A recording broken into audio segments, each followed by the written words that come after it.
L'aéroport militaire de Bloemfontein, l'avion présidentiel se pose sur le tarmac. Le chef de l'État Ali Bongo Ondimba séjourne ici dans le cadre des manifestations liées au centenaire de l'ANC. Théâtre de l'événement, le stade de Bloemfontein. Un stade qui a eu du mal à contenir les militants ANC. Militants ANC qui ont tenu à manifester leur attachement à ce symbole de la lutte contre l'apartheid.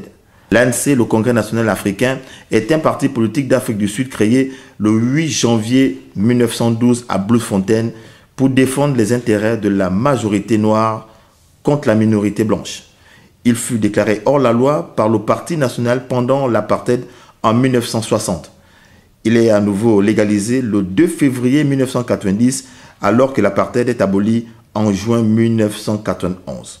Créé en 1912, aujourd'hui l'ANC a 100 ans. La rencontre du stade de Bloemfontein a vu la participation de plusieurs invités venus de l'ensemble de la planète et des chefs d'État du continent. Parmi ces derniers, le président de la République, Ali Bongo Ondimba, à la tête d'une importante délégation.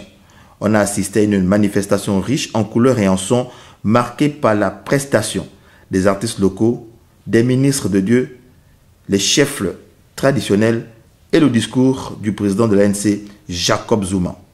L'ANC est lié à Nelson Mandela, cet homme qui a lutté toute sa vie contre les discriminations en faveur du peuple noir.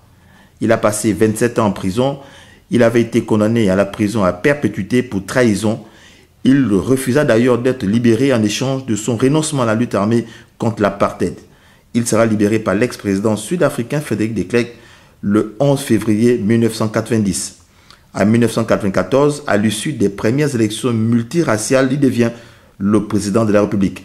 Depuis lors, l'ANC domine largement la vie politique sud-africaine avec 60 à 70% des voix aux différentes élections générales de 1994, 1999, 2004 et de 2009. Le parti a 264 députés sur 400 et 62 sénateurs sur 90. Pour son premier déplacement à l'étranger, Nelson Mandela se rend à Libreville. Aujourd'hui, un établissement secondaire d'excellence, non de moindre, porte son nom dans notre pays.